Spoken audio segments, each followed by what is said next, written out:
Rice சேர்க்காம ரொம்ப ரொம்ப ஹெல்தியான வெயிட் லாஸ் ஃப்ரெண்ட்லி பிசிபிலபாத் இது எப்படி செய்யறதுன்னு பார்க்கலாம். இது ரொம்ப ஹெல்தி, அதே சமயத்துல ரொம்ப டேஸ்டியாவும் இருக்கும். ஒரு குக்கர்ல கொஞ்சமா தேங்காய் எண்ணெய் சேர்த்துக்கலாம். நெய் சேர்த்துக்கிட்டாலும் டேஸ்ட் நல்லா இருக்கும்.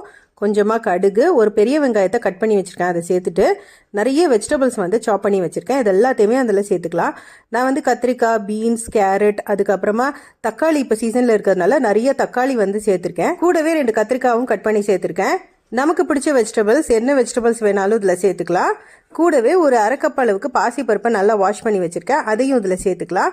ஒரு 2 டீஸ்பூன் அளவுக்கு பிசிபிலபாத் பவுடர் சேர்த்துட்டு தேவையான அளவுக்கு உப்பு சேர்த்துக்கலாம். இது எல்லாத்தையும் சேர்த்ததுக்கு அப்புறமா நல்லா மிக்ஸ் பண்ணி விட்டுடலாம். நல்லா ஒரு 2 நிமிஷம் நல்லா வதக்கி விட்டுட்டு இப்போ இதில் தண்ணி சேர்த்துக்கலாம். இதை நல்லா முழுகிற அளவுக்கு தண்ணி சேர்த்துக்கலாம். நல்லா கொதி வந்ததுக்கு அப்புறமா இதில் கவர் பண்ணிட்டு 3 விசில் வரைக்கும் விட்டு நல்லா குக் பண்ணி எடுத்துக்கலாம். இப்போ இது நல்லா குக் ஆகிடுச்சு. இப்போ ஓபன் பண்ணி பார்க்கலாம். வெஜிடபிள்ஸும் தாலும் நல்லா குக் ஆயிருச்சு. இப்போ இந்த ஸ்டேஜ்ல 1 கப் அளவுக்கு ஓட்ஸ் சேர்த்துக்கோங்க. ஓட்ஸ் சேர்த்துட்டு கொஞ்சமா தண்ணி சேர்த்து இது எல்லாத்தையும் நல்லா மிக்ஸ் பண்ணிக்கலாம். திருப்பியும் ஸ்டவ் ஆன் பண்ணிட்டு நல்லா கொதிக்க வச்சுக்கலாம். ஓட்ஸ் வேகிறதுக்கு ரொம்ப நேரம் ஆகாது, ஒரு 5 மினிட்ஸ்ல குக் ஆகிரும். அதே மாதிரி உங்களோட திக்னஸ்க்கு ஏற்ற மாதிரி தண்ணி சேர்த்து நல்லா மிக்ஸ் பண்ணி எடுத்துக்கோங்க. கொஞ்சமா கொத்தமல்லி இலை, அது மேல கொஞ்சம் தேங்காய் எண்ணெய் சேர்த்துட்டு ஒரு வாட்டி நல்லா மிக்ஸ் பண்ணிட்டு சர்வ் பண்ணிக்கலாம். ரொம்பவே டேஸ்டியான ஓட்ஸ் பிசிபெலேபாத் ரெடி ஆயிடுச்சு.